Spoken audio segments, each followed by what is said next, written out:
Well, I liked your brother L. Yes. Like with and you were like, brother L has, or letter L has 6 brothers.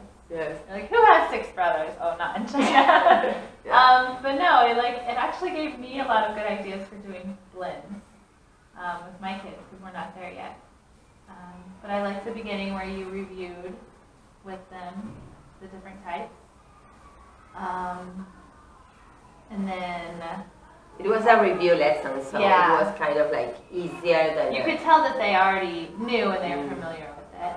And I liked how, like, some of them, like, you get the same response from the same students, and so you walked around and said, I want to hear from, so and so. I liked, I guess, I wish like I could have seen more of the game.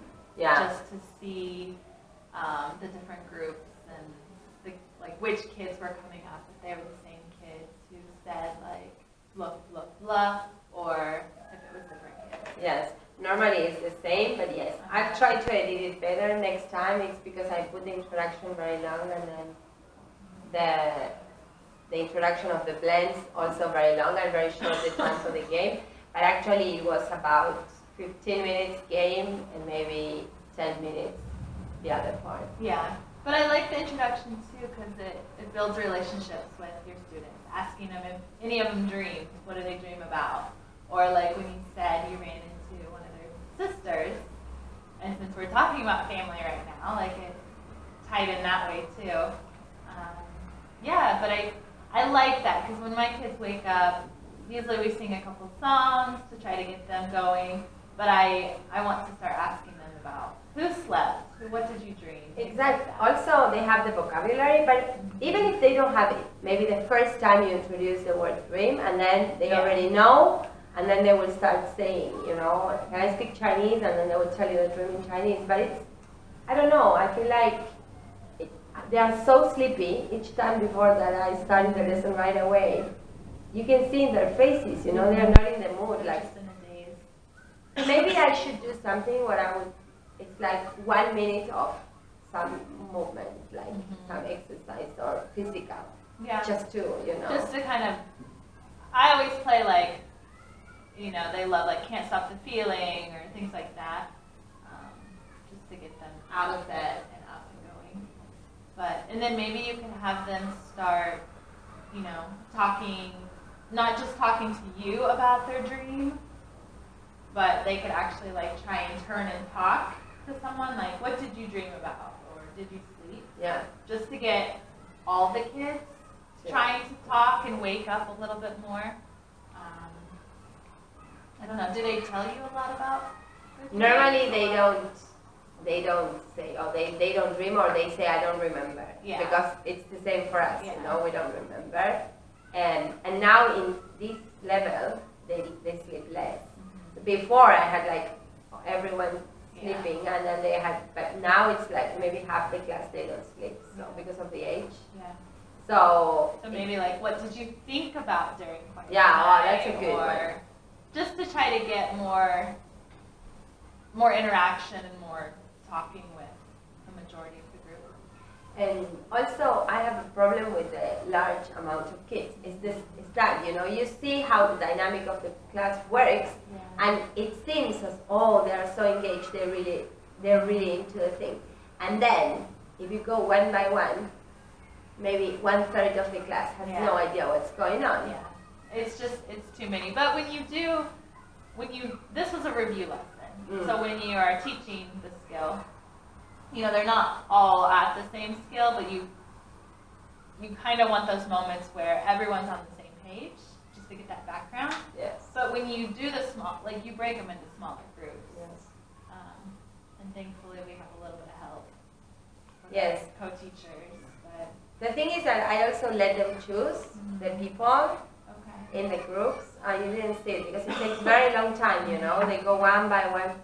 But I don't think that's a great idea because they go by friendship. Yeah. And then it's always the same. It's the good friends are good, the friends are good with the good ones, and then the lower kids, Yeah. they are at the end of the one on the same group. Yeah. But I feel like it's too bossy for me to choose for them. You know, it's sometimes I don't like. Yeah. I mean, do you know where each child is with their blends? Yes. So I think if you would group them more by, you could try it where you group them by ability, like, and just see, like, oh, maybe some of my lower group, they actually do know some blends, like they might surprise you. Yeah. Or maybe then putting in like some highs in each group, middles in each group, and lows in each group, and then making sure that there's some type of system where even the lows, if they don't know, then maybe like they're, taking the hand of a low, like your high person, Yeah. and they're reading the word together. That way they're not just sitting there and wondering what's going on. Yeah. But yeah, I think the friend thing is okay for maybe like theme blocks. Yeah. Like if you do an activity like having them, pick their groups, but for English, Right. for language, I Yeah. think going off of where they're at. And like having, like my kids love to teach. So, having your high kids help out your middle and your lows. Like sometimes if Betty says something in Chinese to my students, like I'll be like, okay, who can tell me what teacher Betty just said? And it's almost in English, so it's almost like they're teaching me what she said. But like they could do that with the students who just sit there and have no clue what's going on. Yeah, I think that's kind of like a problem that I have. Like my speed is quite fast, and I do very well with the high kids, but my weakness is to follow the rhythm of the slower kids. Mm-hmm. And I started observing this because of the videos, also because when you see the video, you say, oh, this guy was flying in the sky, and I didn't notice while I was teaching. Right. Yeah.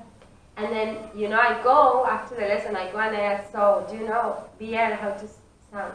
No. Yeah. But it's impossible to know while I'm teaching. I mean, I cannot. Also, I got the high kids that they get bored very easily if I go very slowly. So yeah, and I think just mixing it up. I know this is review lesson, but like when teaching it, just mixing up. Maybe there's like a blah blah song, or maybe having the kids create a song. yeah, I don't know, or a poster or some type of visual where, even those who don't quite understand, like maybe you do talk too fast, or maybe just the English language, and they're just like La La Land. At least there's something that they can see. yeah, that's true. Like more visual stuff. I'm going to think about that. Because I am more like audio, I'm not very visual. I don't Really, I'm surprised. I mean, the way my strength is my voice, I think, always. I think it's the most funny thing I have, like making jokes or communicating with them. I don't rely too much on aids and then like visual stuff. I don't know why. Maybe because they understand me, it's already 1 year, so they are already very used to me. Yeah. So, I don't know, I didn't, plus it's not super easy here to get the printed stuff and stuff, so I'm quite... Yeah, sometimes even if I'm like struggling for it to be printed or whatever, if I find something on Pinterest or on the internet and I can't get it to like, either I'll show it on the projector if it's like a good picture, or I'll like make it on Word or something like that, and we'll do it together. Like That's good. as I'm teaching the lesson, I'll be like, okay, and then either I'll go over and type, or I'll ask Betty to go type for me. I think visual aids are something I need to work more on. Yeah, especially for phonics. Yeah. Because it's quite boring after a while. Yeah, you can only do so many flashcards, and but I like the concept of the game, getting them moving and recognizing they have to listen to that person and say, oh, here I am, but it's getting more than just one student involved. Okay, great. Thank Yeah. you. You're welcome. My cough.